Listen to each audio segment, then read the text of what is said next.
ሀይሚ ብታርፊ ይሻልሻል። ሀይሚ ረፊ፣ ሀይሚ ረፊ። ወይ እንዴት ነው ደግሞ ያቀፈችው? ቤተሰብ ዘሩ ቀለጠ ይላችኋል። ይሄ ነው እንዴት አድርጋ ነው ልጁን ያቀፈችው ማለት ነው። ልጁስ እንዴት አድርጎ ነው ያቀፋት? ኧረ ተንቀናል፣ ብሩኬ ተንቀናል።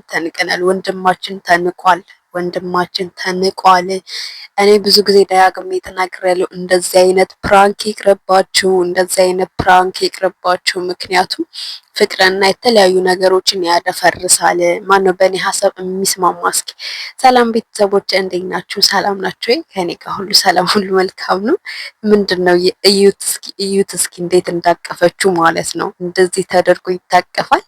አንተ ባለጌ ብታርፍ ይሻላል። ብሩኬ በቃ ልክህን ነው የሚሰጥህና። ሰላም ቤተሰቦቼ ደህና ናችሁ ወይ? ከኔ ጋር ሁሉ ሰላም ነው። እኔ ብዙ ጊዜ እንደዚህ አይነት ፕራንክ እንደማይመቸኝ በጣም ደጋግሜ ተናግሬያለሁና ሀይሚ እየሄድሽበት ያለው መንገድ ጥሩ አይደለም፣ ብትመለሽ ይሻላል እህታችን። ብሩኬንም ደግሞ ወንድማችንን አታበሳጪ። በጥቅሉ ግን ተንቀናል። ይሄ ትልቅ ንቄት ነው፣ ትልቅ ንቄት። በተለይ ደግሞ ያቀፋት ልጅዮ ማለት ነው። ዋጋህን ባይሰጥህ ብሩክ ታያለህ፣ ጠብቅ ማለት ነው። ውድ ቤተሰቦች እስኪ በእኔ ሀሳብ ማትስማሙ እንደዚህ አይነት ፕራንክ በፍቅር ላይ እንደዚህ አይነት ፕራንክ ቢቀርብላችሁ የምታስቡ ሰዎች እስኪ በላይክ